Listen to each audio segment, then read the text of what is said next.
Nigeria and bring it back to how it was in the 60s, 70s, and 80s. And that's why we are here. And we must continue in this struggle. Let them know that they don't have dominance over us. On that note, I will just talk about two major issues. The first is their agreement. You see, in the 60s, I was saying yes, in the 60s, 70s, and 80s, when you enter a typical Nigerian universities, you see lecturers from multiple countries. That is the idea of university. University is universal. It's not about a locality. You lecturers from all over the world, any country category teaching in Nigerian universities. When you go around, you see students from all over the world studying in Nigerian universities. You are a child of a driver. You sit on the same table with the child of a governor, the child of a minister, child of a president. You eat from the same cafeteria with them. You live in the same hostel, share the same bed. But today, what do you have? The class has divided. So that is the major reason why we started this struggle in the 80s. In the 90s, it continued up to now. And this obstinacy by the government continued. I think that's why we are where we are today. So one of the reasons, when you go around our universities, it has even gone below national to tribal. If you enter a typical university in Abia State, for example, 80% of lecturers are from Abia. You enter a university in Sokoto, 80% of lecturers are from Sokoto. Is that what a university should be? And that is why we need this struggle, so that you enter a university, you don't ask who you are. You know people, you see lecturers from all over the world teaching in the university. So for this struggle, in 2009, we had an agreement with government on the issues that would have resolved it. And that agreement resulted that we told the government that you need not less than 1.3 trillion naira to refurbish all federal universities. But government said no. What you are saying is not correct. Let me say the team ran the universities, and they did. You know the assessment team. They went around all the universities, and I can tell you what they reported, and I think we have it all over the place, is damning. In one of the first generation universities, they used stove as Bunsen burner in the chemistry lab. We enter a university where students are having lectures in open stadium like this, open lectures.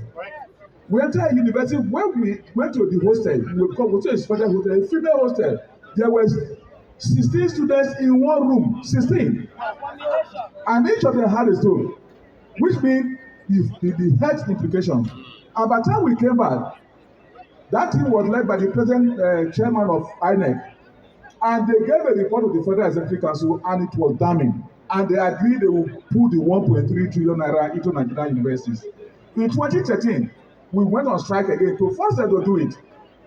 And they agreed that they will spread this payment over 6 years. And they signed by giving 220 billion naira every year to Nigerian universities.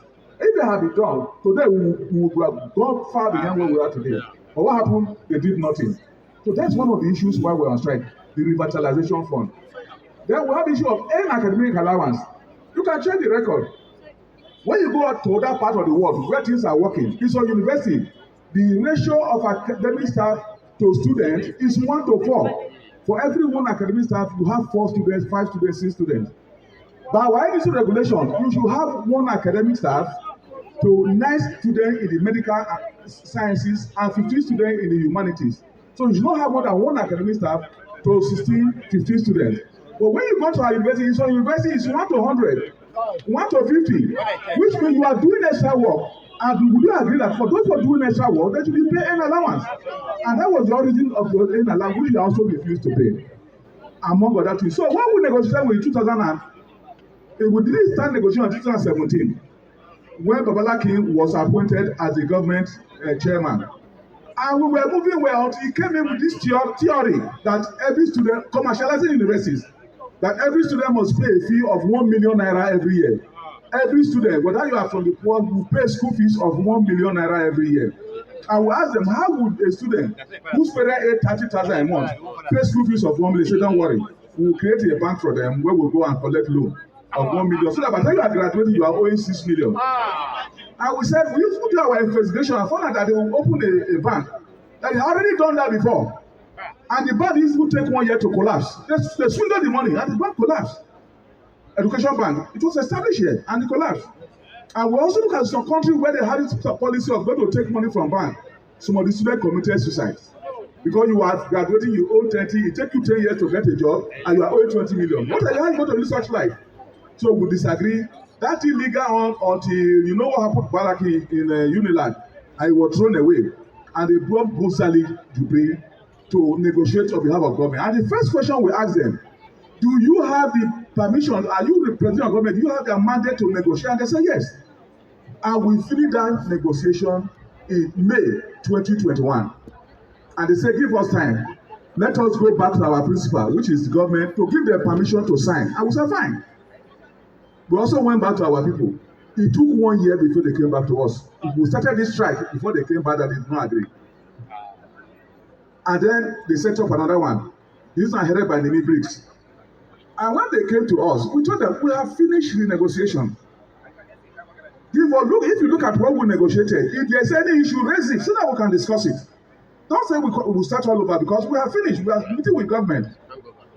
And they went first and got all, they said they had met with all the ministries, salary and wages, labor, finance, and based on that, they now have the mandate. We said, fine. So we met and they came with what they said is their minimum. And by the time we looked through it, we accepted. After a little modification, then we accepted. And that was on June 16, 2022. It's more than 1 month now, they've not come back. Then on the issue of UTAS, it started in 2014 when Comrade Nasir Ifade was the president of Assu. It started then. At that time, when they came with peace, we told them it cannot work in a university. For so many reasons. One is that university is unique. There's a law, University Miscellaneous Act, that states that any circular from the ministry, if you come to the university, it's not applicable. It's there and it's all over the world. I will challenge them. Mention one university in the whole world where lecturers' salaries are paid from a Accountant General office. There's none. I will say obey the law of the country that says you cannot. Our employer is the governing council. Therefore, those who will pay our salary should be the governing council. And the law specifies very well that the council managing the finances of the university. But to control the council, the government every 5 years will set a visitation panel to the university to look at infringement. If there is, you punish them. But we had to go on strike after 11 years before the government set up that panel. The panel was set up in February last year, till now the report is not out. So that is the problem we have with that. So in 2014, when they brought in, we said, look, university also have peculiarities that cannot be captured by a piece. So when we finish negotiating, those people there, they agree with us that what we are saying is correct. And that we should set up a committee made up of all the unions and government to develop a platform we can use for university. The data are there. And we send our own team, some very high level academic staff, to the committee. Government never called us back again. 2014 until 2017, they called us again and said you must use IPs. And we said no, nothing has changed. You have not changed the law. There's nothing that has changed in IPs. And they demonstrated some beautiful spreadsheet to us that you can pay, you pay allowances, you pay everything. And so union will say, what you are presenting is you have no meaning. It will not work, we will not join.